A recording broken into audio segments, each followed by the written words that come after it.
അന്നന്നടുത്ത വാർത്തയോടുള്ള വളരെ ലഘുവായിട്ടുള്ള പ്രതികരണമാണ് കാർട്ടൂൺ. ഡൽഹിയിൽ വെച്ച് തീൻമൂർത്തി ഭവനിൽ പ്രൈം മിനിസ്റ്ററെ കാണാൻ സമയം ചോദിച്ചു. ലക്ഷ്മൺ തീൻമൂർത്തി ഭവനിൽ ചെന്ന് പണ്ഡിറ്റ്ജിയെ കാണാൻ 5 മിനിറ്റാണ് സമയം കൊടുത്തത്. 1 മണിക്കൂർ നേരം നെഹ്റു സംസാരിക്കുകയും താഴെ ഇറങ്ങി വന്ന് കാറിൽ കയറ്റി വിടുകയും ചെയ്തു. ഇന്ത്യയിൽ ഏത് എഡിറ്റർ ഉപയോഗിക്കുന്നതിനേക്കാളും നന്നായിട്ട് ആദ്യമായിട്ട് കാർട്ടൂണുകൾ ഉപയോഗിച്ച് തുടങ്ങിയത്. കാർട്ടൂണിൻ്റെ ശക്തി ഗാന്ധിക്ക് ശരിക്കും മനസ്സിലായിരുന്നു. അതുപോലെ ബാബറി മസ്ജിദ് പൊളിച്ച സമയത്താണ് ഇന്ത്യയിൽ ഞാൻ കണ്ടിട്ടുള്ള ശരിക്കൊരു ഗോൾഡൻ ഫേസ് ഓഫ് ഇന്ത്യൻ കാർട്ടൂണിന് എൻ്റെ തൊഴിലനുഭവത്തിൽ ഞാൻ കണ്ടിട്ടുള്ളൂ. ട്രോളുകളിലൊക്കെ ഇപ്പോൾ നമ്മൾ ഉപയോഗിക്കുന്നില്ല, വളരെ ഷാർപ്പായിട്ടുള്ള പൊളിറ്റിക്കൽ കമൻസ് കിട്ടും. അതിൻ്റെ ഒരു ദൃശ്യരൂപമാണ് കാർട്ടൂൺ. കാർട്ടൂണിൻ്റെ ശക്തി ചലനമല്ല, നിശ്ചലതയാണ്. നമുക്ക് മറക്കാൻ പാടില്ലാത്തൊരു നിമിഷത്തെ തറപ്പിച്ച് നിർത്തിയാണ് കാർട്ടൂൺ വർക്ക് ചെയ്തത്, അത് ചലിപ്പിച്ചിട്ടല്ല.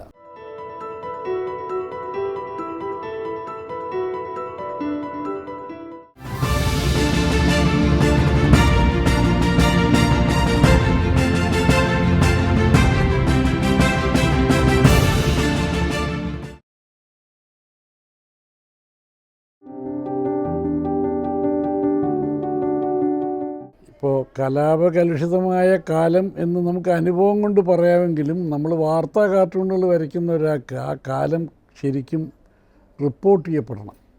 പത്രങ്ങളിൽ ശരിക്കും അതിനെക്കുറിച്ചുള്ള വാർത്തകൾ കൃത്യമായിട്ട് വരികയോ അതിനെക്കുറിച്ചുള്ള അഭിപ്രായ പ്രകടനങ്ങൾ നടക്കുകയോ പൊതുസമൂഹത്തിൽ അത്തരം ആശയങ്ങൾ ചർച്ച ചെയ്യപ്പെടുകയൊക്കെ വേണം. അപ്പോഴേ അത് കാർട്ടൂൺ അതിൽ സഫലമാവുകയുള്ളൂ. കാരണം കാർട്ടൂൺ ഒരു പ്രൈമറി ന്യൂസ് ആക്ടിവിറ്റി അല്ല, അതൊരു സെക്കൻഡറിയോ മറ്റോ ആണ്. കാരണം ഒരു കാര്യം നടന്നു കഴിയുകയും അത് കഴിഞ്ഞ് അതിനെക്കുറിച്ച് ഏതാണ്ടൊരു ചർച്ച ഉണ്ടാവുകയൊക്കെ ചെയ്യുന്ന സമയത്താണ് ഒരു കാർട്ടൂണിൻ്റെ പ്രസക്തി. അതൊരു വാർത്തയുടെ ഒന്നും ഒരു സബ്സ്റ്റിറ്റ്യൂട്ടല്ല കാർട്ടൂൺ. അപ്പോൾ കലാപകലുഷിതമാണ് കാലം എങ്കിലും അത് ചർച്ച ചെയ്യപ്പെടാനുള്ള ഒരു എഡിറ്റോറിയൽ സ്പേസ് പത്രങ്ങളിലോ മാധ്യമങ്ങളിലോ ഉണ്ടാകുമ്പോഴാണ് കാർട്ടൂൺ സഫലമാകുന്നത്, അതിന് മുമ്പുണ്ടാവില്ല. പ്രതിഷേധത്തിൻ്റെ ഒരു അന്തരീക്ഷം ഉണ്ടാകണമെന്ന് പറഞ്ഞു. പ്രതിഷേധകല തന്നെയാണ് കാർട്ടൂൺ. കാർട്ടൂൺ വിയോജിപ്പിൻ്റെയും വിമത വീക്ഷണങ്ങളുടെയും പ്രതിഷേധത്തിൻ്റെയും കല തന്നെയാണ്, അതിലൊന്നും ഒരു സംശയമില്ല. പക്ഷേ അത് ഒരു പ്രതിഷേധ രാഷ്ട്രീയം തുടങ്ങി വയ്ക്കാൻ ഒരു കാർട്ടൂണിസ്റ്റിനാവില്ല. അതിനുള്ളൊരു അന്തരീക്ഷം ഉണ്ടാകണം, അതിൻ്റെ ഒരു അവബോധം ഉണ്ടാകണം. അങ്ങനെയുള്ള സമയത്ത് മാത്രമേ കാർട്ടൂൺ കലയായിട്ട് വരുള്ളൂ. ഇതൊരു പോസ്റ്റർ ആർട്ടായിരുന്നു. കാർട്ടൂണിൻ്റെ ചരിത്രം നോക്കിയാൽ ഇത് ചുമരുകളിൽ നിന്നും ചുമരെഴുത്തുകളിൽ നിന്നും പോസ്റ്റർ ആർട്ടിൽ നിന്നും പത്രങ്ങളിലേക്ക് സംക്രമിച്ച ഒരു കലാരൂപമാണ്. പോസ്റ്റർ ആർട്ട് ആയിരുന്ന കാലത്ത് അത് ശരിക്കും പ്രതിഷേധ ഏകപക്ഷ രാഷ്ട്രീയത്തിൻ്റെ ഭാഗത്ത് തന്നെയായിരുന്നു, രാഷ്ട്രീയത്തിൻ്റെ ഭാഗത്തായിരുന്നു. പത്രപ്രവർത്തനത്തിനകത്ത് വരുമ്പോൾ അതിന് ചില നീക്കുപോക്കുകളും ചില ചട്ടവട്ടങ്ങളും ഉണ്ടാവുമല്ലോ. പത്രപ്രവർത്തനത്തിൻ്റെ മര്യാദകൾ, ഒരു എഡിറ്റോറിയൽ നോംസൊക്കെ ഫോളോ ചെയ്യുന്നൊരു പത്രപ്രവർത്തന രീതിയായിട്ടത് മാറി. അപ്പോൾ നല്ല കാർട്ടൂണുകൾ ഉണ്ടാകുന്നത് ഈ പ്രതിഷേധ രാഷ്ട്രീയം ഉണ്ടാവുകയും പ്രതിഷേധ രാഷ്ട്രീയത്തിന് തന്നെ ഒരു സ്പേസ് ഉണ്ടാവുകയും ചെയ്യുമ്പോഴാണ്. ഇപ്പോൾ ഇന്ത്യയിലൊക്കെ ഇപ്പോൾ നടക്കുന്നത്, ഇപ്പോൾ വളരെ കഴിഞ്ഞൊരു 9-10 കൊല്ലത്തോളമായിട്ട് പ്രതിഷേധ രാഷ്ട്രീയത്തിനോ നമുക്ക് അംഗീകരിക്കപ്പെട്ട പ്രതിപക്ഷ പാർട്ടികൾക്ക് പോലും വേണ്ടത്ര സ്പേസ് കുറക്കാലമായിട്ടില്ല, ഉണർവുമില്ല. ആ സമയത്ത് കാർട്ടൂൺ മാത്രമായിട്ടൊരു പ്രതിപക്ഷത്തിൻ്റെ ധർമ്മം നിർവഹിക്കാൻ പറ്റില്ല. അതൊന്ന്. 2, പ്രതിപക്ഷത്തിൻ്റെയും പ്രതിപക്ഷമാണ് കാർട്ടൂൺ. ഇപ്പോൾ പ്രതിപക്ഷത്ത് നിൽക്കുന്ന പാർട്ടികളെ ഒക്കെ അന്ധമായിട്ട് പാടിപ്പോഴ്ത്താൻ കാർട്ടൂണിസ്റ്റിനെ കൊണ്ട് പറ്റില്ല ഏകപക്ഷീയമായിട്ട്. അങ്ങനെയുള്ള അർഹതയുള്ള പ്രതിപക്ഷ പാർട്ടികളൊന്നും ഇന്ത്യയിലില്ല താനും. കാർട്ടൂണിസ്റ്റുകളോട് പോലും നന്നായിട്ട് എല്ലായ്പ്പോഴും മാന്യമായിട്ട് പെരുമാറിയിട്ടുള്ള ഒരു രാഷ്ട്രീയ പാർട്ടി ഇന്ത്യയിലില്ല. എല്ലാ രാഷ്ട്രീയ പാർട്ടികളും കാർട്ടൂണിനെതിരെ എന്തെങ്കിലുമൊക്കെ ചെയ്തിട്ടുണ്ട്. വിയോജിപ്പിനോട് അധികാരത്തിൽ വരുമ്പോൾ അവർക്ക് വിമത രാഷ്ട്രീയം ഇഷ്ടമല്ല, അഭിപ്രായ അനൈക്യം ഇഷ്ടമല്ല, അങ്ങനെയൊക്കെ നമ്മൾ കണ്ടിട്ടുണ്ട്. അപ്പോൾ കാർട്ടൂണിസ്റ്റിന് അങ്ങനൊന്നും ഒരു ജാഗരൂകരായിരിക്കാനേ കാർട്ടൂണിസ്റ്റിന് പറ്റുള്ളൂ, ശക്തമായിട്ട് പ്രതികരിക്കാൻ പറ്റും. പക്ഷേ ഇപ്പോൾ നമ്മൾ പറഞ്ഞ പോലെ ബാബറി മസ്ജിദ് പൊളിച്ച സമയത്താണ് ഇന്ത്യയിൽ ഞാൻ കണ്ടിട്ടുള്ള ശരിക്കൊരു ഗോൾഡൻ ഫേസ് ഓഫ് ഇന്ത്യൻ കാർട്ടൂണിന് എൻ്റെ തൊഴിലനുഭവത്തിൽ ഞാൻ കണ്ടിട്ടുള്ളത്. അതായത് 92 ഡിസംബറിന് ശേഷം 93 ജനുവരി മുതൽ ആ കൊല്ലത്ത് നടന്ന ഇന്ത്യയിലെ കാർട്ടൂണുകൾ, അതായത് വിവിധ സംസ്ഥാനങ്ങൾ വിവിധ ഭാഷകളിലൊക്കെ ഉണ്ടായിട്ടുള്ള കാർട്ടൂണുകളുടെ വെച്ചൊരു പേജ് അന്ന് ഇക്കണോമിക് ടൈംസിൻ്റെ ആർട്ട് എഡിറ്ററായിരുന്നു സദാനന്ദ് ചെയ്തു. 93 അവസാനം ആ പേജിന് സദാനന്ദ് കൊടുത്ത title when the line over took the word എന്നാണ്. ആ വർഷത്തെക്കുറിച്ച് സദാനന്ദിൻ്റെ വിലയിരുത്തലായിരുന്നു. വരകൾ വാക്കുകളെ മറികടന്ന വർഷം എന്നാണ് പറഞ്ഞത്. അപ്പോൾ അതങ്ങനെ ഉണ്ടാകാൻ കാരണം ആ കാർട്ടൂണിസ്റ്റുകൾ മുഴുവൻ വരച്ചിരുന്ന ഓരോ പത്രത്തിലും പൊതുസമൂഹത്തിലും ഈ പള്ളി പൊളിച്ചതിനെക്കുറിച്ചുണ്ടായിരുന്ന അമർഷവും പ്രതിഷേധവും പ്രകാശിപ്പിക്കാനുള്ള ഒരു സാമൂഹിക രാഷ്ട്രീയ അന്തരീക്ഷം ഉണ്ടായിരുന്നു എന്നുള്ളതാണ്. ഇതൊന്നും കാർട്ടൂണിസ്റ്റിന് സ്വന്തം നിലയ്ക്ക് ഉണ്ടാക്കാൻ പറ്റില്ല. അങ്ങനെ ഒരു അന്തരീക്ഷം ഉണ്ടെങ്കിൽ അവിടെ നന്നായിട്ട് പ്രവർത്തിക്കാൻ പറ്റി. അങ്ങനെ പ്രവർത്തിച്ചു. അതിൻ്റെ ഫലമാണ് ആ ഒരു വർഷത്തിന് നമ്മൾ കണ്ട കാർട്ടൂണിൻ്റെ ഗുണം. ഇത് വിദേശത്തൊക്കെ ഈ പത്രപ്രവർത്തനത്തെ സംരക്ഷിക്കാൻ വേണ്ടിയിട്ട് അമേരിക്കയിലൊക്കെ ചില നിയമങ്ങളുണ്ട്. അവരുടെ കോൺസ്റ്റിറ്റ്യൂഷൻ്റെ ഭാഗമായിട്ട് തന്നെ ഫസ്റ്റ് അമെൻമെൻറ്റൊക്കെ ഉണ്ട്. അത്തരം സ്ഥലങ്ങളിൽ ആ സ്വാതന്ത്ര്യമുണ്ട്. ഇന്ത്യയിൽ പലപ്പോഴും ഈ സ്വാതന്ത്ര്യം ഏറിയും കുറഞ്ഞും ഒക്കെ കൊണ്ടിരിക്കും. അപ്പോൾ അതുകൊണ്ട് കാർട്ടൂണിസ്റ്റിന് ഇതുപോലെയൊക്കെ പ്രവർത്തിക്കാൻ എന്നും പറ്റേണ്ടതാണ് ഇന്ത്യൻ കാർട്ടൂണിസ്റ്റിന്. അതിന് കഴിവുള്ള ഒരുപാട് കാർട്ടൂണിസ്റ്റുകൾ ഇന്ത്യയിൽ വിവിധ ഭാഷകളിലുണ്ട്, മലയാളത്തിലുമുണ്ട്. പക്ഷെ അത് നടക്കാതിരിക്കുന്നു എന്ന് നമുക്ക് തോന്നുന്നത് ഇതുകൊണ്ടാണ്. അടിയന്തരാവസ്ഥ കാലത്ത് ഇവിടെ ആദ്യമായിട്ട് നമ്മൾ സെൻസർഷിപ്പ് സ്വതന്ത്ര ഇന്ത്യയിലുണ്ടായ കാലമാണ്. അപ്പോൾ അത്ര ശക്തമായ സൃഷ്ടികൾ ഉണ്ടായിട്ടില്ല. പക്ഷേ അടിയന്തരാവസ്ഥയിൽ നമ്മളെ അത്ഭുതപ്പെടുത്തുന്ന രീതിയിലുള്ള പ്രസിഡൻറ്റിനെ കൊണ്ടുവന്ന് ഒരു കാർട്ടൂണിൽ ആദ്യമായിട്ടല്ല, പക്ഷേ ആദ്യമായി പൊതുവെ വളരെ അപൂർവമായിട്ട് രാഷ്ട്രപതിയെ കാർട്ടൂണിൽ നമ്മൾ ചിത്രീകരിക്കാറുള്ളൂ. അങ്ങനെ ചെയ്തൊരു കാർട്ടൂൺ അബുവിൻ്റെ കാർട്ടൂൺ അടിയന്തരാവസ്ഥ പ്രഖ്യാപിച്ച് ജൂൺ 26, 1975 ഡിസംബർ മാസത്തിൽ. അപ്പോൾ അടിയന്തരാവസ്ഥയുടെ രൂക്ഷത ശരിക്കും നിലനിന്നിരുന്ന കാലത്ത്, സെൻസർഷിപ്പൊക്കെ ഉള്ള കാലത്ത് പോലും അബുവിൻ്റെ ഒരു കാർട്ടൂൺ സെൻസർ പാസ്സാക്കി. അതെങ്ങനെ പാസ്സാക്കിയെന്ന് നമുക്കറിയില്ല. അത് ഒരു ബാർട്ടബിൽ കിടന്നുകൊണ്ട് ഫക്രുദ്ദീൻ അലി അഹമ്മദ് ഓർഡിനൻസസ് ഒപ്പിടുന്ന ഒരു കാർട്ടൂണായിരുന്നു. അതിശക്തമായ കാർട്ടൂണാണ്, ഒരു ഐക്കോണിക് കാർട്ടൂണാണ്. ഇപ്പോൾ എല്ലാവരും അതിനെക്കുറിച്ച് സംസാരിക്കാറുമുണ്ട്. പക്ഷെ അങ്ങനെയൊക്കെ ചില അത്ഭുതങ്ങൾ അങ്ങ് നടന്നു ഒഴിച്ചാൽ അടിയന്തരാവസ്ഥ കാലത്ത് വളരെ ഒരു അർദ്ധശൂന്യമായ രീതിയിലുള്ളൊരു സെൻസർഷിപ്പാണ് ഇവിടെ നടന്നിരുന്നതെന്നും കൂടി നമുക്ക് കാണാൻ പറ്റും. കാരണം ഒരു ചട്ടവട്ടങ്ങളൊന്നുമില്ലാതെ ഇത്തരം ഒരു കാർട്ടൂൺ പാസ്സാക്കിയും അബു തന്നെ വരച്ച കുറച്ചുകൂടി മയത്തിലുള്ള കാർട്ടൂണുകൾ, രാഷ്ട്രീയ കാർട്ടൂണുകൾ അവർ എന്ത് കാരണം കൊണ്ടാണ് അവർ തടഞ്ഞു വയ്ക്കുക. ആർ.കെ. ലക്ഷ്മൺ വരച്ച മിക്കവാറും എല്ലാ കാർട്ടൂണും അവർ തടഞ്ഞു. അങ്ങനെയൊക്കെ ഒട്ടും ഒരു വ്യവസ്ഥയില്ലാതെ പെരുമാറുന്ന ഒരു സെൻസർഷിപ്പും കൂടിയായിരുന്നു. അങ്ങനെയും കൂടി ആകുമ്പോൾ വളരെ വളരെ ദുഷ്കരമാകും വരയ്ക്കുന്ന ഒരാൾക്ക്. അങ്ങനെ ഒരു കാലത്തുകൂടിയാണ് അന്ന് കടന്നുപോയത്. ആ കാലത്ത് കാർട്ടൂണുകൾ, നല്ല കാർട്ടൂണുകൾ വളരെ കുറച്ചേ ഉണ്ടായിട്ടുള്ളൂ. അല്ല, അത് നെഹ്റു ചെയ്തത് നല്ലതാണ്. നെഹ്റുവിനെ കുറിച്ചിപ്പോൾ ആർ.കെ. ലക്ഷ്മൺ എഴുതിയിട്ടുണ്ട്. ആർ.കെ. ലക്ഷ്മൺ വളരെ ചെറുപ്പമായിരുന്നു. ഇപ്പോൾ ശങ്കറിനേക്കാളും ചെറുപ്പമാണല്ലോ ലക്ഷ്മൺ, ഏതാണ്ട് അടുത്ത തലമുറ എന്ന് വേണമെങ്കിൽ പറയാം. ഡൽഹിയിൽ വെച്ച് തീൻമൂർത്തി ഭവനിൽ പ്രൈം മിനിസ്റ്ററെ കാണാൻ സമയം ചോദിച്ചു. ടൈംസ് ഓഫ് ഇന്ത്യയുടെ കാർട്ടൂണിസ്റ്റാണ്, ബോംബെയിൽ നിന്ന് വന്നു പോകുന്ന ആളാണ്. പാർലമെൻറ്റ് സെഷനൊക്കെ ഉള്ളപ്പോൾ ഡൽഹിക്ക് വരും. അപ്പോൾ വന്ന ലക്ഷ്മൺ തീൻമൂർത്തി ഭവനിൽ ചെന്ന് പണ്ഡിറ്റ്ജിയെ കാണാൻ 5 മിനിറ്റാണ് സമയം കൊടുത്തത്. 1 മണിക്കൂർ നേരം നെഹ്റു സംസാരിക്കുകയും താഴെ ഇറങ്ങി വന്ന് കാറിൽ കയറ്റിവിടുകയും ചെയ്തു. അതായത് നെഹ്റുവിനെ പോലൊരു രാഷ്ട്രീയ നേതാവിൻ്റെ ഇത്തരം ഒരു മാധ്യമത്തോടുള്ള മതിപ്പും അതിൻ്റെ മൂല്യം എന്താണെന്നുള്ള ശരിയായ തിരിച്ചറിയലുമാണ്. നെഹ്റുവിനേക്കാളും നന്നായിട്ട് ഇതുപോലെ കാർട്ടൂണിനോട് പ്രതികരിക്കുകയും കാർട്ടൂൺ ഉപയോഗിക്കുകയും ചെയ്തൊരു എഡിറ്ററായിരുന്നു മഹാത്മാഗാന്ധി. മോഹൻദാസ് കരംചന്ദ് ഗാന്ധി എന്ന മനുഷ്യൻ ജോഹന്നസ്ബർഗിൽ നടത്തിയിരുന്നൊരു പത്രത്തിലാണ് എനിക്ക് തോന്നുന്നു ഇന്ത്യയിൽ ഏത് എഡിറ്റർ ഉപയോഗിക്കുന്നതിനേക്കാളും നന്നായിട്ട് ആദ്യമായിട്ട് കാർട്ടൂണുകൾ ഉപയോഗിച്ച് തുടങ്ങിയത്. കാർട്ടൂണിൻ്റെ ശക്തി ഗാന്ധിക്ക് ശരിക്കും മനസ്സിലായിരുന്നു. കാരണം ഗാന്ധിജി അതേ ഒരു അടവ് കാർട്ടൂണിൽ ഗാന്ധിജി കണ്ടിരുന്നു. ഒരു കൊളോണിയലായിട്ടുള്ളൊരു ബ്രിട്ടീഷ് സംവിധാനത്തെ ബ്രിട്ടനിൽ തന്നെയുള്ള ലിബറൽ സ്ട്രീം, അവരുടെ മതമടക്കം, ബൈബിൾ അടക്കം ഉപയോഗിച്ച് ചെറുക്കുക എന്നുള്ള, അങ്ങനെ കാർട്ടൂണിസ്റ്റുകൾ കാണിച്ചിരുന്ന, ബ്രിട്ടീഷ് കാർട്ടൂണിസ്റ്റുകൾ തന്നെ കാണിച്ചിരുന്ന പുരോഗമനാത്മകമായ ആശയങ്ങളോട് ഗാന്ധിജി വെച്ച് പുലർത്തിയിരുന്ന ഒരു മതിപ്പ് ആ കാർട്ടൂണുകൾ ഉപയോഗിക്കുന്നതിൽ ഗാന്ധിജി കാണിച്ചിരുന്നു. വളരെ വലുതായിട്ടൊക്കെ അച്ചടിക്കുമായിരുന്നു.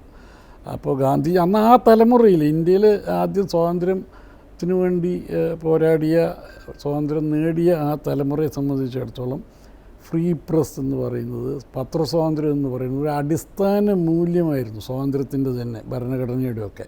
അതുകൊണ്ടാണ് അതിന് പ്രത്യേകിച്ച് വേറൊരു വ്യവസ്ഥ ചെയ്യാതിരുന്നത്. നമുക്ക് ഫ്രീഡം ഓഫ് എക്സ്പ്രഷൻ അല്ലേ ഉള്ളൂ. ഫ്രീ സ്പീച്ചേ ഉള്ളൂ. അതിൻ്റെ ഭാഗമായിട്ടാണ് നമുക്ക് പത്രസ്വാതന്ത്ര്യം വരുന്നത്. അത് വേറിട്ട് പറയാതിരുന്നത് അങ്ങനെ അതിനൊരു ഭീഷണി ഉണ്ടാവുകയില്ല ഇവിടുത്തെ രാഷ്ട്രീയ സംസ്കാരത്തിൽ നിന്ന് അവർക്ക് അങ്ങനെ വിശ്വസിച്ചിരുന്നുകൊണ്ടായിരിക്കണം. ആ കാലം പക്ഷേ ആ കാലം തുടരണം എന്ന് വിചാരിച്ചാൽ വ്യക്തികൾ വഴി അങ്ങനെ ഒരു തുടർച്ചയുണ്ടാകുന്നത് ഇപ്പോൾ ഉണ്ടാക്കിയാൽ നല്ല EMSന് ഇഷ്ടമായിരുന്നു. പിന്നീട് നമ്മൾ കാണുന്ന പല രാഷ്ട്രീയക്കാർക്കും ഇഷ്ടമായിരുന്നു, കാർട്ടൂണിസ്റ്റുകളെ ഇഷ്ടമായിരുന്നു. പക്ഷേ അത് വ്യക്തികൾ വഴി തുടരേണ്ട ഒരു കാര്യമല്ല. അതൊരു സ്ഥാപനവൽക്കരണം വഴി തുടരേണ്ട ഒരു കാര്യമാണ്. നമ്മൾ ഇന്ന് കേരളത്തിലെ മുഖ്യമന്ത്രിയോ അല്ലെങ്കിൽ കേരളത്തിലെ പ്രതിപക്ഷ നേതാവിനോ കാർട്ടൂണിസ്റ്റുകളെ ഇഷ്ടമാണ്, കാർട്ടൂണുകളെ ഇഷ്ടമാണ്, അവർ വിളിച്ച് ചായ തരും എന്നുകൊണ്ട് മാത്രം കാർട്ടൂണിന് നല്ല കാലമാണെന്ന് പറയേണ്ട ഒരു അവസ്ഥ വരുന്നത് കഷ്ടമാണ്. അങ്ങനെയൊന്നും അല്ല അത് സംഭവിക്കേണ്ടത്. ചില വ്യവസ്ഥകളുടെ അടിസ്ഥാനത്തിൽ വേണം ഇതൊക്കെ സ്വീകരിക്കപ്പെടേണ്ടതെന്ന് എനിക്ക് തോന്നുന്നു. സംഘർഷ് വീക്കിൽ ഞാൻ വിദ്യാർത്ഥിയായിരുന്ന കാലത്ത് വരച്ചയക്കുകയും അവർ പ്രസിദ്ധീകരിക്കുകയും ചെയ്തു എന്നുള്ളതാണ് എൻ്റെ അനുഭവം. അത് സ്ഥിരമായിട്ട് ഞാൻ വരച്ചു തുടങ്ങി. ഇടയ്ക്ക് സ്ഥിരമായിട്ടൊക്കെ അത് ഞാൻ 72-73 എന്നെ പ്രസിദ്ധീകരിച്ച് തുടങ്ങിയത്. പിന്നെ അടുപ്പിച്ചൊക്കെ വല്ലപ്പോഴും അയച്ചു കൊടുക്കുന്ന കാർട്ടൂൺ അവരിടുമായിരുന്നു. ഏതാണ്ട് അതിനൊരു തുടർച്ചയൊക്കെ വന്ന കാലമാകുമ്പോഴത്തേക്കും അടിയന്തരാവസ്ഥ വന്നു. പിന്നെ വരയ്ക്കാൻ പറ്റാതായി. ശങ്കേഴ്സ് വീക്ക്ലി സെപ്റ്റംബറിൽ ആണ് അവസാനത്തെ ലക്കം വന്നത്. ജൂണിൽ അടിയന്തരാവസ്ഥ, സെപ്റ്റംബറിൽ അവസാനത്തെ ലക്കം. പിന്നെ അവരൊരു സോവനിയർ പബ്ലിഷ് ചെയ്തിട്ട് അവർ നിർത്തി.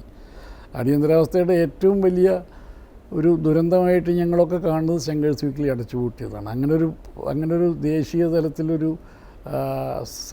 പൊളിറ്റിക്കൽ സറ്റയർ മാഗസിൻ പിന്നെ ഇന്ത്യയിൽ ഉണ്ടായിട്ടേ ഇല്ല. ഈ കേരളത്തിൽ നിന്ന് ഒരുപാട് കാർട്ടൂണിസ്റ്റുകൾ അന്ന് ഡൽഹിയിലാണ് രാഷ്ട്രീയ തലസ്ഥാനം എന്നുള്ളതുകൊണ്ട് ഡൽഹിയിൽ ചെന്ന് വലിയ കാർട്ടൂണിസ്റ്റുകളായിട്ടുണ്ട്. ബോംബെയിലുണ്ട്. രവീന്ദ്രനാഥൊക്കെ ലിഡ്സിൽ വരച്ചിട്ടുണ്ട്. അതിന് പ്രത്യേകിച്ചൊരു കാര്യം അബുവിനോടൊക്കെ ചോദിക്കുമ്പോൾ അബു പറഞ്ഞ കാരണം തമാശയായിട്ട് പറയുമ്പോൾ ഒരുപാട് പേര് മത്സ്യാഹാരമൊക്കെ കഴിക്കുന്നുണ്ട്, മത്സ്യം കഴിച്ചാൽ ബുദ്ധി മസ്തിഷ്കത്തിന് നല്ലതാണെന്നൊക്കെ ചില തമാശ രൂപത്തിൽ പറയുമെങ്കിൽ സീരിയസ് ആയിട്ട് പറയുന്നൊരു കാര്യം ഇവിടുത്തെ തൊഴിലില്ലായ്മയും രാഷ്ട്രീയ സാക്ഷരതയും അതൊരു വല്ലാത്ത കോമ്പിനേഷനാണല്ലോ കേരളത്തിൽ. അപ്പം അതുകൊണ്ട് നമ്മുടെ നാട്ടിൽ നിത്യജീവിതത്തിൻ്റെ ഭാഗമായിട്ട് രാഷ്ട്രീയ ചർച്ചകൾ നടക്കും എല്ലായിടത്തും, പ്രത്യേകിച്ച് ചായക്കടകളിലുമൊക്കെ നടക്കും. ആൾക്കാർ ഒത്തുകൂടുന്ന സ്ഥലങ്ങളിൽ പത്രവായന, പത്രവാർത്തകൾ ചർച്ച ചെയ്യപ്പെടുക, അങ്ങനെ ഒരു രാഷ്ട്രീയ ചർച്ചയുടെ ഒരു അന്തരീക്ഷം ഉണ്ടായിരുന്നു. അതിൽ വളർന്നു വരുന്ന ആൾക്കാരിൽ പലരും പറയുന്ന കാർട്ടൂണുകളുണ്ട്. ഇപ്പോഴും നമുക്ക് കാണാം. നമ്മൾ ചിലർ സംസാരിക്കുന്നതിന് ഒരു വാച്യമായ കാർട്ടൂണുകൾ എന്ന് പറയാവുന്ന രീതിയിൽ ആക്ഷേപഹാസ്യ ട്രോളുകളിലൊക്കെ ഇപ്പോൾ നമ്മൾ ഉപയോഗിക്കുന്നില്ല. വളരെ ഷാർപ്പായിട്ടുള്ള പൊളിറ്റിക്കൽ കമൻസ് കിട്ടും. അതിൻ്റെ ഒരു ദൃശ്യരൂപമാണ് കാർട്ടൂൺ. അപ്പോൾ കുറച്ച് വരയ്ക്കാൻ അറിയുകയും വളരെ നന്നായിട്ട് വരയ്ക്കാൻ അറിയാതിരിക്കുകയും ചെയ്യുകയാണെങ്കിൽ നമ്മൾ കാർട്ടൂണിസ്റ്റായി പോകുമെന്നാണ് എൻ്റെ ഒരു തോന്നൽ. അങ്ങനെയൊക്കെ സംഭവിക്കുന്നതായിരിക്കും. അതിൻ്റെ ഒരു പ്രത്യേകിച്ചൊരു തിയറി ഉണ്ടോ എന്ന് എനിക്കറിയില്ല. പക്ഷേ കേരളം മാത്രമല്ല, കേരളത്തിലെ കാർട്ടൂണിൻ്റെ ശരിയായ പ്രസക്തി കേരളത്തിലെ പത്രങ്ങൾ, കേരളത്തിലുള്ള മലയാള പത്രങ്ങളിൽ കാർട്ടൂൺ ഉപയോഗിക്കുന്നതാണ്. ഇത്രയും സാന്ദ്രതയോടുകൂടി കാർട്ടൂൺ ഒരു ഭാഷാ സമൂഹത്തിലും ലോകത്തുണ്ടെന്ന് എനിക്കിപ്പോൾ തോന്നുന്നില്ല. യൂറോപ്പിൽ പോലും ഇല്ല. യൂറോപ്പിലായിരുന്നു പണ്ടുണ്ടായിരുന്നത്, അമേരിക്കയിലൊക്കെ. അവിടെ ഇല്ല. കാരണം കേരളത്തിലൊരു പത്രത്തിൻ്റെ 1-ാം പേജ് തുറന്നാൽ മാസ്റ്റേഡ് കണ്ടിട്ടല്ല നമ്മൾ ഏത് പത്രമാണെന്ന് അറിയുന്നത്, കാർട്ടൂൺ കണ്ടിട്ടാണ്. ഇന്ന കാർട്ടൂൺ കണ്ട് ആ പത്രം ഏതാണെന്ന് നമുക്കറിയാൻ പറ്റും, ഒരു കുട്ടിക്ക് പോലും. അപ്പോൾ ആ നിലയ്ക്ക് ഒന്നിലേറെയോ കാർട്ടൂണിസ്റ്റുകളെ നിയമിക്കുകയും അവരുടെ വർക്ക് സ്ഥിരമായിട്ട് ഉപയോഗിക്കുകയും ചെയ്യുന്ന ഒരു പത്രപ്രവർത്തന പാരമ്പര്യം ഇപ്പോൾ ലോകത്ത് കേരളത്തിനെ പോലെ വേറെ ഏതെങ്കിലും ഒരു പ്രദേശത്ത്, സംസ്ഥാനത്തോ ഭാഷാ പ്രദേശത്തോ ഉണ്ടെന്ന് എനിക്ക് തോന്നുന്നില്ല. അതാണ് കേരളത്തിലെ പ്രസക്തി. പിന്നെ ഡൽഹിയിൽ മാത്രമല്ല, ഇപ്പോൾ ദേശീയ കാർട്ടൂൺ എന്ന് പറഞ്ഞ് പണ്ട് ഡൽഹി ആയിരുന്നു. ഇപ്പോൾ എവിടെ ഇരുന്നും വരയ്ക്കാം. സതീഷ് ആചാര്യയൊക്കെ വരയ്ക്കുന്നത് കുന്താപ്പൂരിരുന്നാണ്. അപ്പോൾ പണ്ട് ഡൽഹിക്കുണ്ടായിരുന്ന ആ ഒരു ദേശീയ തലസ്ഥാനം, ദേശീയ കാർട്ടൂണിൻ്റെ തലസ്ഥാനം എന്നൊക്കെയുള്ള സ്ഥാനമൊക്കെ ഇന്ന് പോയി. അപ്പോൾ അത് ഡൽഹിയിലുള്ള കാർട്ടൂണിസ്റ്റുകളുടെ കണക്കെടുത്തിട്ട് മലയാളിക്ക് ഇനി ഒരു ഒരു ഒരു അതിൻ്റെ മുകളിലൊരു വലിയ അഭിമാനം തോന്നേണ്ട കാര്യമുണ്ടെന്ന് എനിക്ക് തോന്നുന്നില്ല. അല്ല, അത് അടിയന്തരാവസ്ഥക്കാലത്ത് കുറച്ച് ഗോപ്യമായിട്ട് വരയ്ക്കാൻ വേണ്ടി വിജയം വരച്ചതാണ്. ഇത്തിരി നേരം പോക്ക് ഇത്തിരി ദർശനം എന്ന് പറഞ്ഞത് അടിയന്തരാവസ്ഥക്കാലത്ത് ഒന്ന് മറച്ച് പറയേണ്ട ആവശ്യം, ഗോപ്യമായിട്ട് രാഷ്ട്രീയം പറയാൻ വേണ്ടി വിജയൻ ഉപയോഗിക്കും. അടിസ്ഥാനപരമായിട്ട് വിജയൻ ഒരു 101% രാഷ്ട്രീയ ജീവിയാണ്. അപ്പോൾ അത് ഇത്തിരി നേരം പോക്ക് ഇത്തിരി ദർശനം എന്ന് വരും, ഒരു ഫുൾ പേജിൽ കലാകൗമുദിയിൽ വരച്ചു. അടിയന്തരാവസ്ഥ കഴിഞ്ഞ പാടെ അത് നിർത്തി സ്റ്റേറ്റ്സ്മെൻറ്റിൽ പോയിട്ട് പഴയ രാഷ്ട്രീയ കാർട്ടൂൺ തന്നെ തുടരുകയും ചെയ്തു. അപ്പോൾ ഒരു രാഷ്ട്രീയ കാർട്ടൂണിസ്റ്റിനെ സംബന്ധിച്ചിടത്തോളം തത്വചിന്താപരമായ കാർട്ടൂൺ, അങ്ങനൊരു കാർട്ടൂൺ ഇല്ല. രാഷ്ട്രീയ കാർട്ടൂണിസ്റ്റുകൾ തന്നെയായിരുന്നു ഇവരൊക്കെ. പിന്നെ ഈ വാർത്ത, സാമൂഹിക കാര്യങ്ങളോട് പ്രതികരിക്കുന്ന ല്യൂനിഗിനെ പോലെയുള്ള ചില ഓസ്ട്രേലിയൻ കാർട്ടൂണിസ്റ്റിൽ ഇങ്ങനെ പ്രകടമായിട്ടുള്ള തത്വചിന്താപരമായ ചില കാര്യങ്ങൾ കാണാം. അത് അങ്ങനെ ഒരു ഒളിഞ്ഞും തെളിഞ്ഞൊക്കെ അവിടെ ഇവിടെയൊക്കെ കാണുമായിരിക്കും. പക്ഷെ അങ്ങനെ ഒരു ധാര കാർട്ടൂൺ ഇന്ത്യയിൽ ഞാൻ കണ്ടിട്ടില്ല. അങ്ങനെ നമുക്ക് എടുത്തു പറയാവുന്ന ഒരു ധാരയില്ല അങ്ങനെയുള്ള ഫിലോസോഫിക്കൽ കാർട്ടൂൺസിൻ്റെ ഇവിടെ ഞാൻ കണ്ടിട്ടില്ല. ഇപ്പോൾ ചാപ്ലിനായിക്കോട്ടെ, ഡേവിഡ് ലോ ആയിക്കോട്ടെ, അവരൊക്കെ സ്വതന്ത്ര പത്രപ്രവർത്തനം നടത്താൻ സാധ്യതയുള്ള പ്രദേശങ്ങളിലായിരുന്നു ജീവിച്ചിരുന്നത്. അപ്പോൾ ഇംഗ്ലണ്ടിൽ ഒക്കെ ജീവിക്കുകയാണ്, അല്ലെങ്കിൽ അമേരിക്കയിൽ ജീവിക്കുകയാണെങ്കിൽ നിങ്ങൾക്ക് ഹിറ്റ്ലർ നിങ്ങളുടെ പ്രധാനമന്ത്രിയും പ്രസിഡൻറ്റും ഒന്നും അല്ലാത്തതുകൊണ്ട് അയാളെ എതിർത്ത് വരയ്ക്കാം. അതുപോലും സാധിച്ചിരുന്നില്ല എന്നുള്ളതാണ് യാഥാർത്ഥ്യം. ഇപ്പോൾ ഡേവിഡ് ലോയിനെയൊക്കെ സംബന്ധിച്ചിടത്തോളം സ്വന്തം സർക്കാർ ഹിറ്റ്ലർക്ക് അനുകൂലമായിരുന്നു പല കാലത്തും. ഇതിപ്പോൾ ഒരു ദിവസം കൊണ്ടല്ല ഈ കാർട്ടൂൺ നമ്മൾ തിരിഞ്ഞു നോക്കുമ്പോൾ കാണുന്ന പോലെ ഡേവിഡ് ലോ വരച്ച കാർട്ടൂണെല്ലാം ഒരു ദിവസം വരച്ചല്ലോ. 1927-28 മുതൽ 39 യുദ്ധം പൊട്ടിപ്പുറപ്പെടുന്നതിന് മാസങ്ങൾക്ക് മുമ്പ് വരെ ഡേവിഡ് ലോ പറഞ്ഞത് കാര്യങ്ങൾ സംഭവിക്കുമെന്ന് ഉള്ള ഒരു യോജിപ്പ് പോലും ബ്രിട്ടീഷ് എസ്റ്റാബ്ലിഷ്മെൻറ്റിനുണ്ടായിരുന്നില്ല. ഡേവിഡ് ലോ കണ്ടതുപോലെ ദീർഘദൃഷ്ടിയോടുകൂടി ഒരു സാധനവും കാണാൻ അവിടുത്തെ ഡേവിഡ് ലോയേക്കാൾ വലിയ പ്രതിഭകളുള്ള ഒരുപാട് സർക്കാർ ജീവനക്കാരും അക്കാഡമിക് പണ്ഡിതന്മാരുള്ള സ്ഥലമാണ് ബ്രിട്ടൻ. അവർക്കൊന്നും ഉണ്ടായില്ല. വളരെ ചുരുക്കം ആൾക്കാർക്കുണ്ടായിരുന്നു, ചില വായനക്കാർക്കുണ്ട്. വായനക്കാരിൽ തന്നെ വലിയ വിഭാഗങ്ങൾ ഡേവിഡ് ലോ വെറുതെ പെരുപ്പിച്ച് കാണുന്ന ഒരു അപകടമാണ് ഹിറ്റ്ലറെന്നും, ഹിറ്റ്ലർ ഇത്തിരി എന്തൊക്കെയോ ചില ഒരു എടുത്തു ചാട്ടമൊക്കെ ഉള്ളൊരു സ്വേച്ഛാധിപത്യ പ്രവണതയൊക്കെയുള്ളൊരു ഒരാളാണ്. നമ്മളെയൊന്നും ഇയാളുടെ നയവും ഇയാളുടെ രാഷ്ട്രീയമൊന്നും ബ്രിട്ടനെ ഒന്നും ബാധിക്കില്ല എന്നൊക്കെ വിചാരിച്ച ഒരുപാട് പേര് ബ്രിട്ടനിലുണ്ടായിരുന്നു. അതൊക്കെ എന്നിട്ട് അതും കൂടി വെച്ചുകൊണ്ടാണ് ഇവർ വരച്ച് മുന്നേറാൻ സാധിച്ചത്. അവിടെ ഒരു സ്വതന്ത്ര പത്രപ്രവർത്തനത്തിൻ്റെ ഒരു അന്തരീക്ഷം ഉണ്ടായിരുന്നുകൊണ്ടാണ്, പാരമ്പര്യം ഉണ്ടായിരുന്നുകൊണ്ടാണ്. ചാപ്ലിന് അത് തന്നെയാണ് പറ്റിയത്. പക്ഷേ ചാപ്ലിൻ്റെ കാര്യത്തിൽ ഇതെല്ലാം കഴിഞ്ഞ് സ്വാതന്ത്ര്യം നേടിക്കഴിഞ്ഞ പടിഞ്ഞാറ് രണ്ടാം ലോക മഹായുദ്ധത്തിന് ശേഷം സ്വാതന്ത്ര്യം നേടിക്കഴിഞ്ഞിട്ട് മെക്കാർത്തിസത്തിൻ്റെ ഇരയായിട്ട് ചാപ്ലിന് അമേരിക്കയിൽ നിന്നും മാറി നിൽക്കേണ്ടി വന്നിട്ടുണ്ട്. അപ്പോൾ ഇത് കാർട്ടൂണിസ്റ്റിന് എല്ലാ കാലത്തും സത്യം പറഞ്ഞാൽ കാർട്ടൂണിസ്റ്റോ മറ്റേ ചാപ്ലിനോ ഒക്കെ ആഘോഷിക്കപ്പെടേണ്ടതാണ് അവർ ചെയ്ത്. അങ്ങനെയല്ല സംഭവിച്ചത്. അപ്പോൾ എനിക്ക് തോന്നുന്നത് എല്ലാ കാലത്തും ചിരിയോ പ്രതിഷേധമോ ഒക്കെ കൊണ്ടു നടക്കുന്ന കലാകാരന്മാർ എല്ലാ കാലത്തും ഭരണകൂടത്തിൻ്റെ കണ്ണിൽ അവർക്ക് ഭരണകൂടം സംശയദൃഷ്ടിയോടുകൂടി മാത്രമേ നോക്കുന്നുള്ളൂ എന്ന് വേണം നമുക്ക് പറയാൻ.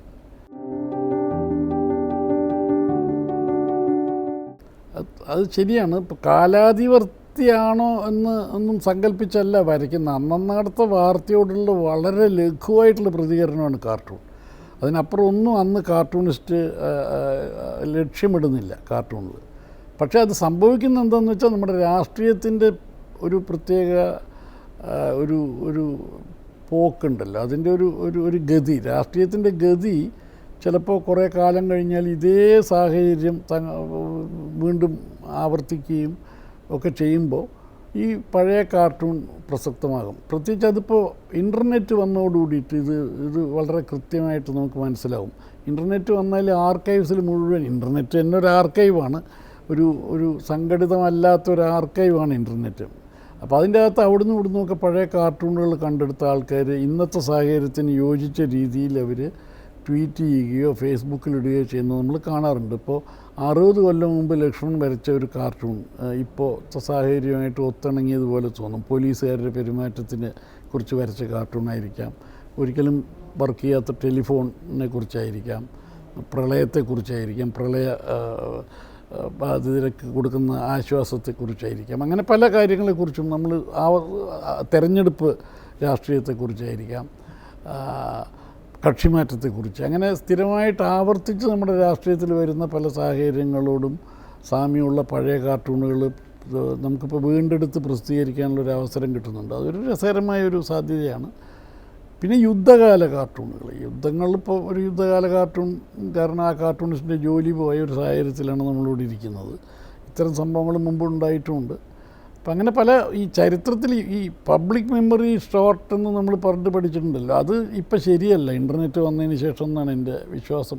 അത്ര പൊതുജനത്തിൻ്റെ ഓർമ്മ അത്ര കുറഞ്ഞു പോവില്ല ഇപ്പോഴെന്ന് എനിക്ക് തോന്നുന്നു. അത് ചില ഓർമ്മപ്പെടുത്തലുകൾ ഇപ്പോൾ ഇൻ്റർനെറ്റിൻ്റെയും കൂടി സഹായത്തോടെ നടക്കുമെന്നാണ് എനിക്ക് തോന്നുന്നത്. അതിൻ്റെ ഭാഗമായിട്ടാണ് ഈ പഴയ കാർട്ടൂണുകളൊക്കെ ആവർത്തിച്ച് പുനരവതരണമൊക്കെ നടത്തുന്നത്. അതിപ്പോഴത്തെ രാഷ്ട്രീയ സാഹചര്യങ്ങളോട് ഇണങ്ങിപ്പോവുകയും ചെയ്യുന്നു. അത് ഒരുപക്ഷെ രാഷ്ട്രീയക്കാരുടെ കണ്ണിൽ ഒരു രാഷ്ട്രീയ പ്രവർത്തകൻ അതൊരു പരാജയമായിട്ട് വേണം കാണാൻ. കാരണം മുമ്പത്തെ തെറ്റുകൾ വീണ്ടും വീണ്ടും ആവർത്തിക്കുന്നു എന്നാണല്ലോ ഇത് കാണിക്കുന്നത്. ഇന്നത്തെ കാർട്ടൂണിസ്റ്റ് പോലും വേണ്ട, പഴയൊരു കാർട്ടൂണിസ്റ്റിൻ്റെ കാർട്ടൂൺ കൊണ്ട് ഇന്നത്തെ ഒരു നയപരിപാടിയെയോ ഒരു എതിർക്കപ്പെടുന്നു അവർ ആനുകാലികമായ ഒരു സ്പേസിലെന്ന് പറയുമ്പോൾ പഴയ തെറ്റുകൾ ആവർത്തിച്ചു കൊണ്ടിരിക്കുന്നു എന്നൊരു സന്ദേശം രാഷ്ട്രീയക്കാരന് കിട്ടുന്നുണ്ട്. അതുകൊണ്ട് സാങ്കേതിക വിദ്യ കൊണ്ട് പ്രസക്തമാണ്. ഇപ്പം തന്നെ നമ്മൾ നേരത്തെ പറഞ്ഞ ഇൻ്റർനെറ്റ് കൊണ്ട് പഴയ കാർട്ടൂണുകൾ നമുക്ക് വീണ്ടെടുക്കാൻ പറ്റുന്നത് തന്നെ നല്ല കാര്യമാണ്. പിന്നെ ഒരു കാർട്ടൂണും വെബിൽ കയറിക്കഴിഞ്ഞാൽ, പണ്ടൊക്കെ കാർട്ടൂണിസ്റ്റ് പോയാൽ കാർട്ടൂണുകളുടെ പഴയ പതിപ്പ് അന്വേഷിച്ച് നമുക്ക് നടക്കണം, പഴയ ലൈബ്രറികളിൽ പോകണം, ഫിസിക്കൽ ആർക്കൈവിങ്ങളുടെ അടുത്ത് കാർട്ടൂണുകൾ നിൽക്കുള്ളായിരുന്നു. ഇപ്പം എങ്ങനെയെങ്കിലും നെറ്റിൽ ഇതുണ്ടാവും ആരെങ്കിലുമൊക്കെ. അപ്പോൾ വെബ് സ്പേസ് കൊണ്ട് നമുക്ക് ചെയ്യാവുന്ന ഒരു വലിയ കാര്യം കാർട്ടൂൺ ആർക്കൈവുകൾ ഉണ്ടാക്കിയെടുക്കാവുന്നതാണ്. കാർട്ടൂണിസ്റ്റുകളുടെ പേര് വലിയ ചിലവില്ലാതെ അത് ലോകമൊട്ടുക്ക് ആക്സസ് ചെയ്യാനും പറ്റും. അതൊക്കെ വലിയ സാങ്കേതിക സാധ്യതകളാണ്. പിന്നെ വരയ്ക്കുമ്പോൾ നമ്മൾ ഉപയോഗിക്കുന്ന ഈ പാഡുകളൊക്കെ ഇപ്പോഴത്തെ ടെക്നോളജി വെച്ചിട്ട് അത് കടലാസിൽ വരയ്ക്കുന്ന അതേ ഗുണമോ അതിലേറെ ഗുണമോ കിട്ടുന്നതാണ് എൻ്റെ അഭിപ്രായം. ടെക്നോളജി കാർട്ടൂണിങ്ങിനെ ഒരു പല തലങ്ങളിൽ സ്വീകാര്യമാക്കിയിട്ടുണ്ട്. ടെക്നോളജിയുടെ സ്പീഡ്, പെട്ടെന്ന് ട്രാൻസ്മിറ്റ് ചെയ്യാനുള്ള വിദ്യകൾ, നമ്മൾ കമ്മ്യൂട്ട് ചെയ്തുകൊണ്ടിരിക്കുമ്പോൾ പോലും ഒരു വാർത്ത ബ്രേക്ക് ചെയ്താൽ വരയ്ക്കാൻ പറ്റും. അങ്ങനെയുള്ള ഒരുപാട് സാധ്യതകൾ തന്നിട്ടുണ്ടെന്ന് മാത്രമല്ല അതിൻ്റെ ക്വാളിറ്റിയെ ഒരു തരത്തിലും മോശമാക്കിയിട്ടില്ല എന്നാണ് എൻ്റെ അഭിപ്രായം.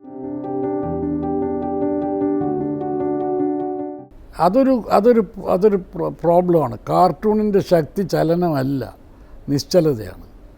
കാർട്ടൂൺ സ്റ്റൺസ് യു ബൈ നമുക്ക് മറക്കാൻ പാടില്ലാത്തൊരു നിമിഷത്തെ തറപ്പിച്ച് നിർത്തിയാണ് കാർട്ടൂൺ വർക്ക് ചെയ്തത്. അത് ചലിപ്പിച്ചിട്ടല്ല, ചലനത്തിനെതിരാണ് കാർട്ടൂൺ. അല്ല, ഇതുവരെ നമ്മൾ കണ്ടിട്ടുള്ള ഏതാണ്ട് എല്ലാ കാർട്ടൂണിസ്റ്റുകളും ജന്മന എതിരികളായതുകൊണ്ട് എത്ര ഭരണം മാറിയാലും ഒരു നല്ല കാർട്ടൂണിസ്റ്റെ ഭരിക്കുന്ന അധികാരം കൈകാര്യം ചെയ്യുന്ന ഒരാൾക്കെതിരെ ആയിരിക്കണം ഒരു കാർട്ടൂൺ നിൽക്കേണ്ടത്. അങ്ങനെ തന്നെയാണ്. അത് നിൽക്കുന്നതായിട്ടാണ് ഞാൻ കണ്ടിട്ടുള്ളത്. കാരണം അതാണ് അതിൻ്റെ ധർമ്മം. ഞാൻ ഏതെങ്കിലും ഒരു കക്ഷിയുടെ ഭാഗമാണെന്നുണ്ടെങ്കിൽ ആ കക്ഷിയുടെ ഭാഗമായി നിൽക്കുമ്പോൾ പോലും ഒരു ഉയർന്ന ജനാധിപത്യ ബോധമുള്ളൊരു സംസ്കാരത്തിൽ, രാഷ്ട്രീയ സംസ്കാരത്തിൽ ആ കക്ഷിയുടെ അകത്തും വിമർശനങ്ങളുണ്ടാവുമല്ലോ. ആ കക്ഷിയുടെ നയപരിപാടികൾ ഉണ്ടാകുമ്പോഴും ഏറ്റവും നല്ല വിമർശനം കക്ഷിയുടെ അകത്ത് തന്നെ ഉണ്ടാവുമല്ലോ. അപ്പോൾ ആ വിമർശനത്തിൻ്റെ സ്പേസെങ്കിലും ഈ കാർട്ടൂണിസ്റ്റിന് ഉണ്ടാവില്ലേ? അതുപയോഗിക്കും എന്നാണ് എനിക്ക് തോന്നുന്നത്. പിന്നെ ചില തത്വങ്ങളുടെയൊക്കെ പേരിലായിരിക്കുമല്ലോ ഒരു കാർട്ടൂണിസ്റ്റ് ഒരു കക്ഷിയെ, ഏതെങ്കിലും ഒരു രാഷ്ട്രീയ കക്ഷിയെ നമ്മൾ പിന്തുണയ്ക്കുന്നത്. ചില സാധ്യതകളുടെ പേരിലോ ചില നിലപാടുകളുടെ പേരിലോ ഒക്കെ ആയിരിക്കുമല്ലോ. അതല്ലാതെ ആ കക്ഷിയിലുള്ള എല്ലാവരും ചെയ്യുന്ന എല്ലാ കൊള്ളരുതായ്മയ്ക്കും കാർട്ടൂണിസ്റ്റ് കൂട്ടു നിൽക്കുക, ഇതൊന്നില്ല. അങ്ങനെയാണെങ്കിൽ പിന്നെ കാർട്ടൂൺ ബലിക്കില്ല, അത്രേ ഉള്ളൂ. അങ്ങനെയൊന്നുമില്ല. ഞാൻ 70കളിൽ ക്യാമ്പസിലുണ്ടായിരുന്ന ഒരാളാണ്. കേരളത്തിലെ 70കളിലെ ക്യാമ്പസ് എന്ന് പറഞ്ഞാൽ ഈ വിയറ്റ്നാമൊക്കെ കത്തി നിൽക്കുന്ന കാലമാണ്. അത് സർക്കാർ കോളേജിൽ, ഗവൺമെൻറ് വിക്ടോറിയ കോളേജിൽ, ഒരു സർക്കാർ കോളേജിൽ 70കളിലെ ക്യാമ്പസ് എന്ന് പറഞ്ഞാൽ നിങ്ങളുടെ പകുതി പഠനം അനൗപചാരിക വിദ്യാഭ്യാസമായിരിക്കും. നിങ്ങൾ പഠിക്കാൻ ചേർന്ന കോഴ്സിനേക്കാളും നിങ്ങൾ കൂടുതൽ പഠിക്കുന്നത് രാഷ്ട്രീയം തന്നെയായിരിക്കും. അങ്ങനത്തെ അന്തരീക്ഷത്തിൽ വന്നാൽ ഞങ്ങളെല്ലാവരും രാഷ്ട്രീയത്തിൽ ആഭിമുഖ്യമുള്ളവരായിരുന്നു, എൻ്റെ സഹപാഠികളെല്ലാവരും. അതിൽ വരയ്ക്കാൻ നന്നായിട്ട് അറിയുന്നവർ നല്ല ചിത്രകാരന്മാരെ, വരയ്ക്കാൻ നന്നായിട്ട് അറിയാത്ത ഞാൻ കാർട്ടൂണിസ്റ്റായി, എഴുതാൻ അറിയുന്നവർ എഴുതി.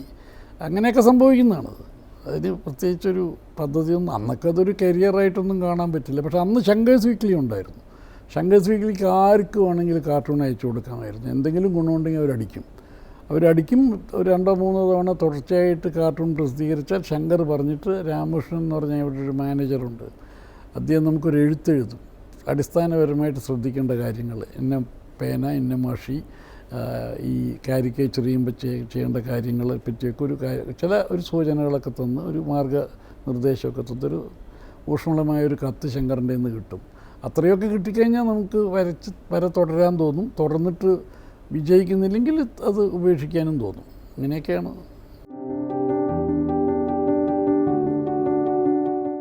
ധാരാളമുണ്ട്. ഞാൻ അന്ന് കാർട്ടൂൺ പഠനം നടക്കുന്നത് നമ്മൾ ഇഷ്ടപ്പെട്ട കാർട്ടൂണുകൾ കണ്ടുകൊണ്ടാണ്. എനിക്ക് ഏറ്റവും ഇഷ്ടപ്പെട്ട കാർട്ടൂണിസ്റ്റ് അന്നും ഇന്നും ഒക്കെ അരവിന്ദനാണ്. അതിലൊരു മാറ്റവും വന്നിട്ടില്ല. അത് കാർട്ടൂണിൻ്റെ ഇന്നും നമ്മൾ തേടി എടുക്കേണ്ട സാധ്യതകൾ അരവിന്ദൻ ചെയ്ത കാർട്ടൂണിലുണ്ടായിരുന്നു. ഇന്ന് ലോകത്തെല്ലായിടത്തും നറേറ്റീവ് കോമിക്സിൽ ചെയ്യുന്ന പല കാര്യങ്ങൾ യാതൊരു പ്രകടനപരിധിയില്ലാതെ ശബ്ദം പോലും ഉണ്ടാക്കാതെ ആ മനുഷ്യൻ നമുക്ക് ചെയ്തു തന്നിട്ട് പോയിട്ടുണ്ട്. അസാമാന്യ ഉൾക്കാഴ്ചകളും അസാമാന്യ ഒരു സാന്ത്വനമൊക്കെ ഒരു വലിയ കാർട്ടൂണിസ്റ്റാണ്. ഒരു വലിയ കഥകൾ പറയാൻ ഈ കാർട്ടൂണിന് പറ്റുമെന്നും ഈ മാധ്യമത്തിന് പറ്റുമെന്ന് കാണിച്ച ഒരാളാണ്. രാഷ്ട്രീയ കാർട്ടൂണുകൾ കേരളത്തിൽ ഉണ്ടാകുന്നതിൽ അത്ഭുതമൊന്നുമില്ല. നല്ല കാർട്ടൂണിസ്റ്റുകൾ, ഉത്തമ കാർട്ടൂണിസ്റ്റുകൾ അന്നും ഇന്നും ഒക്കെ ഉണ്ട്. വിജയനെ എനിക്ക് വലിയ ഇഷ്ടമായിരുന്നു. വിജയനെ അബുവിനെയും കണ്ടാണ് ഞാൻ വളർന്നത്. കാരണം അന്ന് അബു എബ്രഹാമിൻ്റെ കാർട്ടൂൺ ഇന്ത്യൻ എക്സ്പ്രസ്സിൽ സൗത്തിൽ കിട്ടുന്ന 2 ഇംഗ്ലീഷ് പത്രങ്ങൾ ഇതാണ്, ഇന്ത്യൻ എക്സ്പ്രസ്സും ഹിന്ദുവും. അബുവിൻ്റെ കാർട്ടൂൺ 6 ദിവസവും പോക്കറ്റ് കാർട്ടൂൺ വരും, ഇടയ്ക്ക് ഈ വലിയ കാർട്ടൂൺ വരും. വിജയൻ്റെ കാർട്ടൂണുകൾ ഇംഗ്ലീഷിൽ, ഹിന്ദുവിലും മലയാളത്തിലും മാതൃഭൂമിയിലും വരുമായിരുന്നു. ഒരേ സമയത്ത് 2 ഭാഷകളിൽ ഒരാൾ വരയ്ക്കുന്നു. കാർട്ടൂണിൻ്റെ ഒരു നല്ല ഉജ്ജ്വല കാലമായിരുന്നു. അത്തരം കാർട്ടൂണുകൾ കണ്ട് വളർന്നുകൊണ്ടൊക്കെയാണ്. അപ്പോൾ അവരെയൊക്കെ ഇഷ്ടമാണ്. അരവിന്ദനെ ഇഷ്ടമാണ്. രജീന്ദർ പുരി എന്ന് പറഞ്ഞ് ഒരു കാർട്ടൂണിസ്റ്റിനെ വളരെ ഇഷ്ടമാണ്. പുറത്ത് ഇതുപോലെ അരവിന്ദനെ പോലെ ഇഷ്ടമുള്ളൊരു കാർട്ടൂണിസ്റ്റ് ഇപ്പോഴും ജീവിച്ചിരിപ്പുണ്ട്. ഏതാണ്ട് 90കളിലായി.